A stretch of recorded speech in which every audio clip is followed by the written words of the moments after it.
All right, y'all. So you already know Jimmy Butler went on JJ Redicks' podcast and finally spilled the beans about Brett Brown, why he left the Sixers, what happened in those meetings where it was reported they had an argument, they had a falling out, all this kind of stuff, man. He finally said what it was, to what exactly happened and what his thoughts are on Brett Brown, the organization, how everything's run. Now, I'm not saying everything Jimmy Butler said is a fact, all right?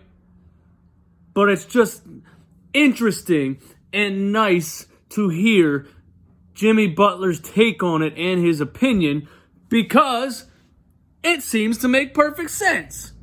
Anyway, I cut the clip out where Jimmy Butler's talking about the Sixers, so you don't have to listen to the whole entire podcast. It's about 10 minutes of Jimmy Butler talking about the Sixers organization and Brett Brown. So here it is, man. Listen to it for yourself. Also, subscribe to this channel for nothing but Philly sports talk all day, every day, man. DJ Eastwood, Run It Back podcast. Peace out. Was last year difficult for you?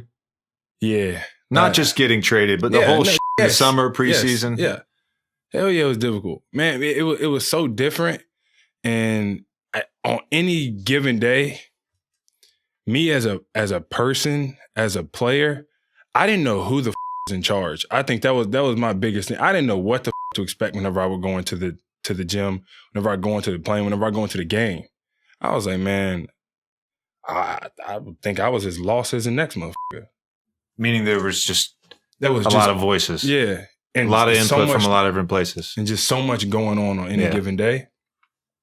I was like, yep, I guess I'm just here to work. I didn't even know who to talk to. At what point did you realize that? At what point did... And that fucking meeting in the office, and I told you that. I told you that. I was like, I cannot believe. Wait, Brett brings me, you, Joe and Ben. This is pre-Tobias trade. Yeah. Was this before or after obviously I'll tell my side of the story about what happened in Portland with you in the meeting. Yeah, that got reported. This is before or after that? I don't remember. It was before. It was before. Before we went on that West Coast trip then. Yeah, okay. It was before. And we're all sitting in there and nothing got accomplished at all. So I was like, and I told you this as we walked out. JJ, why would I ever go back in there again? Like, nothing's getting accomplished. Nobody's saying nothing to anybody. And we just sitting in here watching film and you can literally hear the thing just clicking. And we all just looking around. But you got to think, now I'm just I may have been 2-3 weeks there tops. Yeah, it was the first month. Yeah, easily. So, you know what? I'm sitting back and I'm watching. I ain't saying nothing because don't nobody know me like that. When I first got to Philly, what did you think of me? I didn't know. But if you go by what you read, what do you think of me? Yeah. Yeah, right? Yeah. So I'm sitting back, I'm relaxed. I'm like, these motherfuckers think I'm an asshole anyways. Let me be quiet. So I'm sitting back, I'm hearing it. Click, click. I'm looking around. Click, click. All right, guys, let's go practice. Why did we just go through this? That's literally what's going on in my head. So I come to you. I said, JJ, why would I go back in there again? We didn't do nothing. Nothing got accomplished. So now we fast forward to however many weeks is over there and we're in Portland. And then that happens during the film session. What do you make of all this? I hope it's not true. But Jimmy Butler, as we know, has been carrying a little bit of a track record in terms of dealing with coaches. So because once again, wasn't nobody saying nothing. So who was the individual that decided to finally say something? Here's the fucked up part. You did one thing wrong. What did I do? Nothing you said about the team was wrong. I thought your interaction with Brett that day was like a normal interaction. I don't know why it got reported the way it did. Because it was me. Yeah, because you were coming off whatever happened in Chicago, whatever happened in Minnesota. Yeah, I get it. But nothing was weird. But so he's like, there's some tweaks to the offense. I think some other guys on the team feel the same way.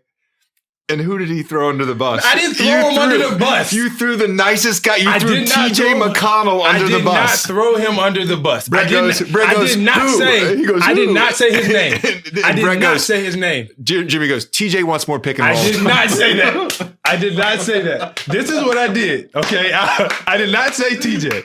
He said, who else feels the type of way about it? Now, keep in mind, everybody comes to talk to me because they know I'm not afraid to be the asshole. So, obviously, I talked to him. Brett asked a great question. Who else feels the type of way about something? All I did, I didn't hear nothing behind me. I just knew somebody was going to speak up because I had talked about 5 people. Crickets. So I turned around and the first person I just happened to lock eyes with was TJ. So Monty goes, yo, no, for real, now's the time.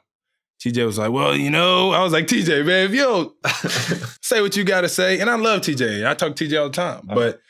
But I just feel like it's okay to speak your mind. Ain't nothing wrong with it. The worst thing that Brett could have said was, F you, no. And then you just go back to just being quiet. But at least you get to say what you got to say. You know how I feel about Brett. And Yeah. I love Brett and all that. And I know your relationship wasn't the same, but Sure was not.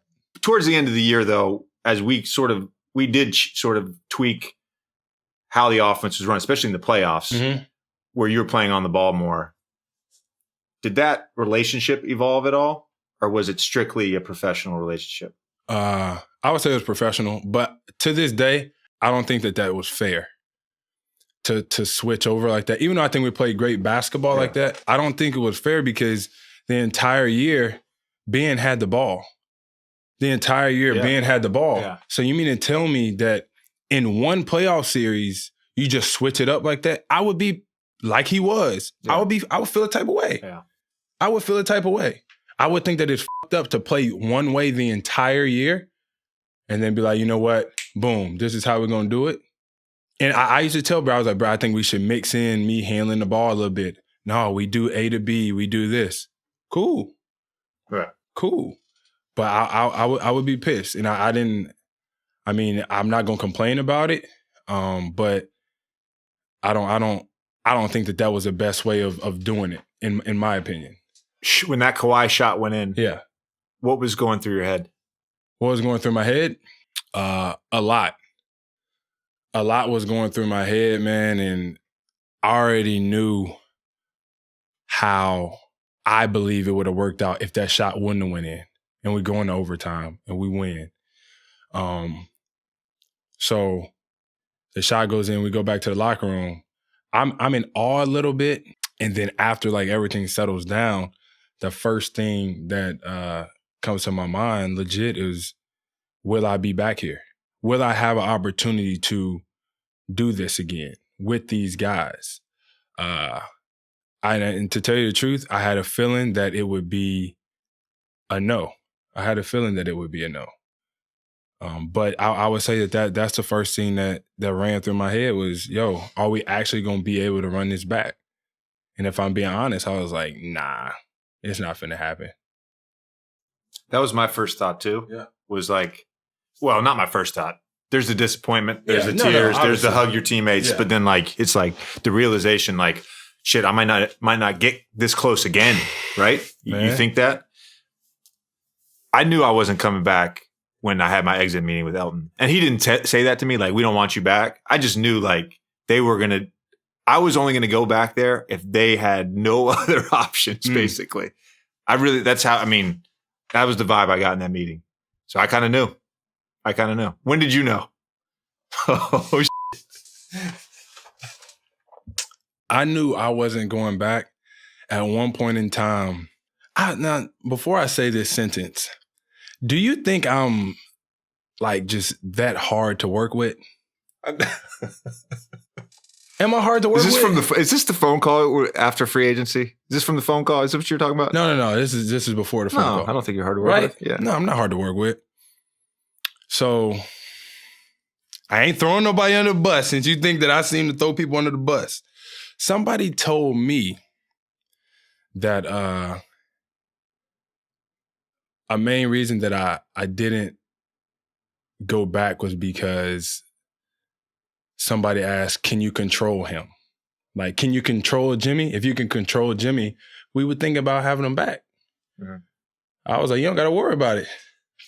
Shit, can't nobody control me.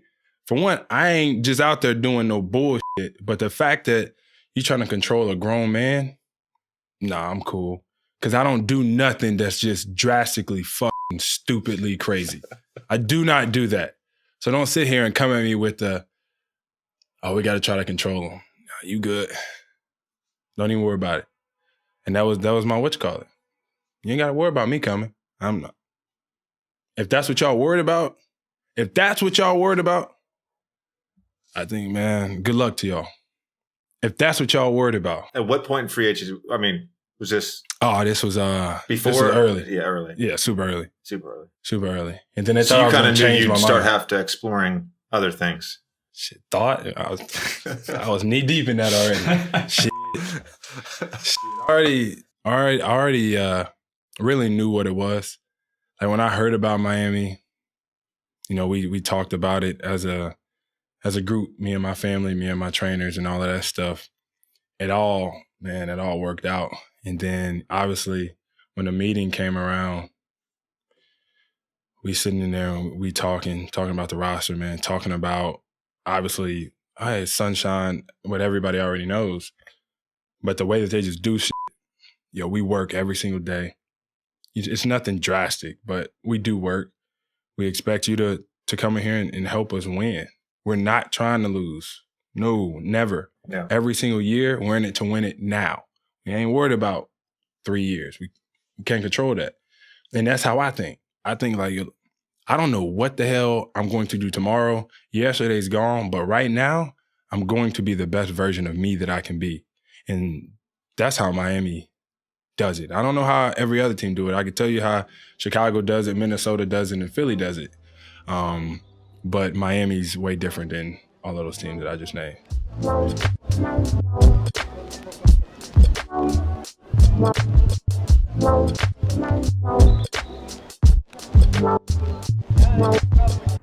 So that's it, man, and it makes perfect sense. There's no structure. There's no leader. The dude does not, he can't run an NBA team. How much longer are we gonna do this, bro? Now we got literally players leaving, going to other teams, and then joining up together on a podcast to laugh about this guy.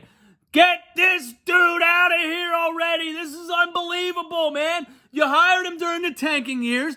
Then you got some good players, and now you're letting good players leave, and the whole thing's falling apart because you still have the tanking coach. Get him out of here!